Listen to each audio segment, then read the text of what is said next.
Welcome to the Existential Empath Podcast. My name is Tanya and I am an intuitive empath.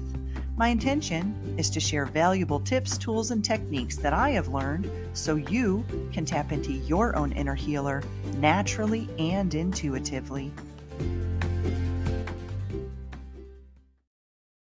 Let's talk a little bit about our nervous system today, and I'm going to offer 10 natural ways that you can calm your nerves, whether it be in the moment of an actual panic attack or if you're just suffering from anxiety.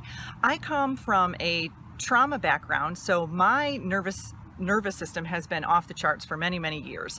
And after I left that particular industry, I began to notice that my body was still in a state of panic and stress, and I had to find different techniques in order to calm my nerves down. So maybe you work in a healthcare field, or maybe you are just constantly stressed all day long. Maybe you're a teacher, maybe you're a housewife, and you are just go all the time. And by the time you try to lay down at nighttime, you have a really difficult time falling asleep. Here are 10 very simple techniques that you can do in the moment, depending on where you're at in your environment and what situation you're in, that you can utilize to try and relieve that anxiety. So our autonomic nervous system is made up of the sympathetic nervous system, which is the fight, flight, or freeze response, and the parasympathetic nervous system, which is that rest and digest. As a society, we are constantly in a state of sympathetic nervous system. Just based off of the environment that we're in, we are constantly in a state of stress. So our sympathetic nervous system is always on. Usually it's on at least 50% or higher. For me, it was 100% all the time. I was having a really difficult time learning how to shut it off. The parasympathetic nervous system is where we need to be. It's where we want to be. It's when, you're on vacation and you're just chilling and you're feeling good. That's the parasympathetic nervous system. It's that feeling you have after maybe you get a massage, or you've been hanging out in the spa or the hot tub and you're just feeling really good.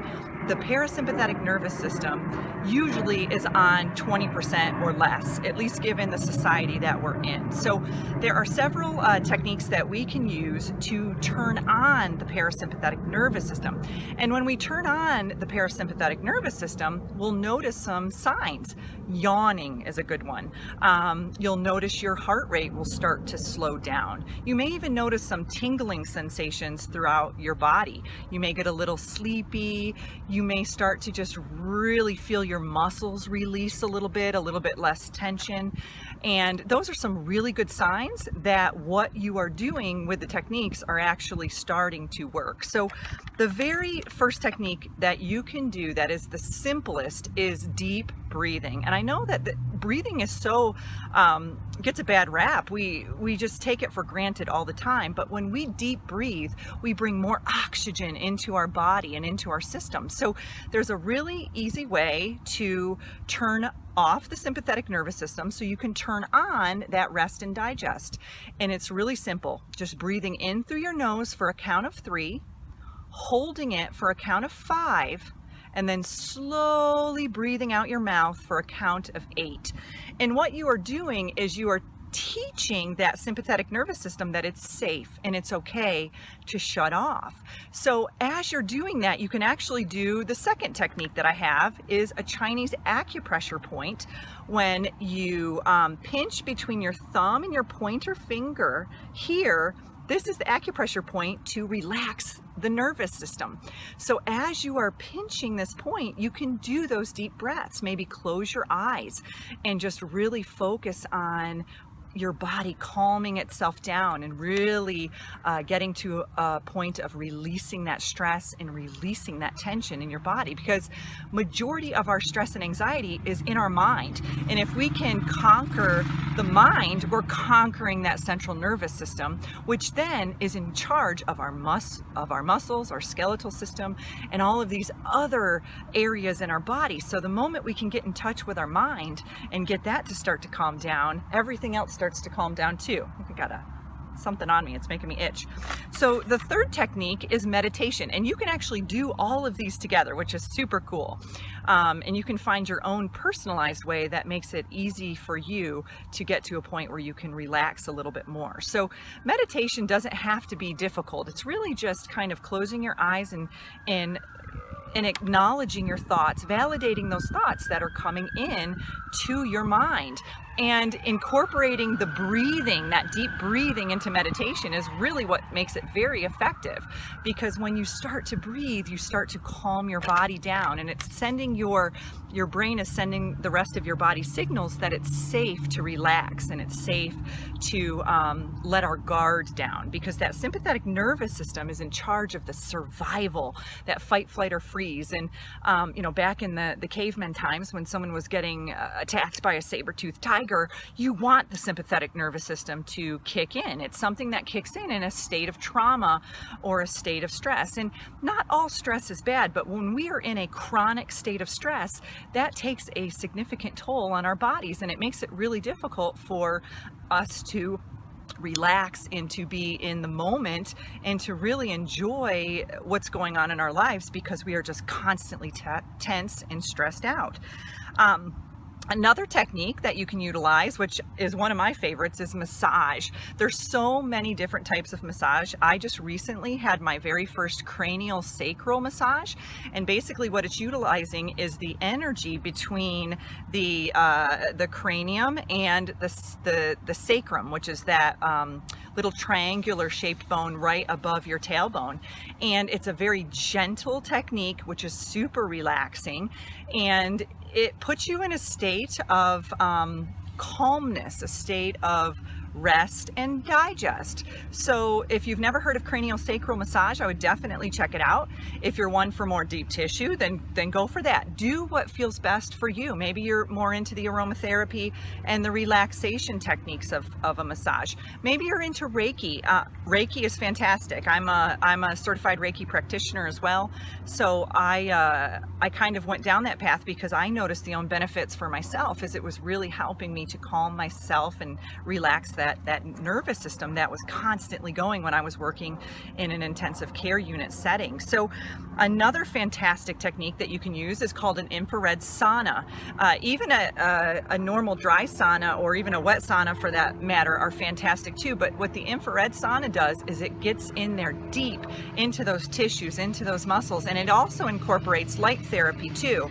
So when you sit in that infrared sauna, not only are you relaxing those muscles at a very, very deep level, you're relaxing those connective tissues, the fascia, everything that causes that tension and that stress in your body, but you're also incorporating certain light into your energetic field, which also helps with healing too. I always talk about earthing and grounding, and here I am today out at this beautiful park, and it's so relaxing. I've got my shoes off and my feet on the grass. Earthing, grounding, you just can't say enough about it. For those of you who are gardeners, you guys can probably relate to this. When you've had a really busy week, all you want to do is get out and garden, get your hands in the dirt, and touch the earth. And what it does is the earth puts off an actual frequency. It's called the Schumann resonance. And when we are in contact with that Schumann resonance, it actually balances out our energetic system. Human brain waves are in the same frequency as the Schumann resonance, as the Earth's frequency. So when we are trapped in an office all day long around Wi-Fi and artificial lights and artificial energy, our natural energetic balance becomes very disharmonized. So when you spend time out in nature, it is a natural relaxant, a natural calming effect on your body. So grounding and earthing are fantastic. Taking a hike, just spending some time out at a park, sitting on a bench and putting your bare feet on the grass can do fantastic things for your physical, mental, and emotional, as well as spiritual aspects of your entire being. Another tool that you can utilize, especially when you're doing meditation, is visualization. You can visualize yourself being calm, visualize yourself in your happy place, visualize yourself out in nature. Those are ways that you can definitely calm your central nervous system as well. Some more physical ways that you can calm your nervous system are through herbs like Brahmi, Gotu Kola. It's for your nervous system, as well as ashwagandha. Those are fantastic ways to calm your nerves. One of the easiest ways you can also do it is through magnesium and vitamin D, just getting out into the sun and doing those things that you can do. Drinking water, staying hydrated. Those are excellent, excellent ways to relax your central nervous system. Hi guys! See, these guys are getting out and grounding and they're earthing. It's fantastic. Little kids have a natural energetic system around them that keeps them very energized, and they have a natural tendency to want to gravitate towards nature, which is what we as adults have kind of gotten away from, and it makes it really difficult sometimes for us to go back to that. So sometimes when you're feeling really stressed out or really nervous, go back to doing the things that you did when you were a child, because when you're doing those things, you are naturally in alignment with what your soul purpose is, what your soul is wanting and craving. So those are just some very simple techniques that you can do to relax that central nervous system, and really flushing that energy through your body. And like I said, drinking a lot of water, making sure you're hydrated. The nervous system runs off of, our whole bodies run off of water. We're a very high percentage of water, and if we aren't getting enough water, it can cause a lot of misbalance and disharmony within our body. So just doing the simple act of staying hydrated and making sure that you're getting enough water can really make a difference as well. So I hope you enjoyed these techniques. I hope that some of these can work for you, especially if you suffer from anxiety or panic attacks in the moment. I would definitely encourage the breathing and the acupressure point, because that's something that you can do right there in the moment, closing your eyes, and then maybe coming home and doing some visualization and some meditation can really get you to a point of finding that inner peace, because really that's what we all want. We all want to go back to that point of inner peace, and unfortunately as a society we've kind of lost that. We've lost that inner peace, and some of us don't even know what inner peace feels like. I know for me, for 20 years working in a very highly stressful environment, I had lost that sense of inner peace, and the only time I'd really find it was for 1 week on vacation a year, and that's not enough. That's not enough. You have to incorporate self-care into your daily practice. Even if you can't get out and do something daily, at least every other day, you can choose to take a walk during your lunch break. You can choose to listen to some soft music in your office. You can choose to drink lots of water and eat clean foods that help balance out that central nervous system, and that will also ripple into not only your physical well-being, but also your emotional health and your energetic well-being as well. You deserve to navigate your life in alignment with health, happiness, and abundance. To learn more about the services that I provide, including Beyond Quantum Healing Hypnosis, EFT tapping, and the Emotion Code, visit my website at www.theexistentialempath.com.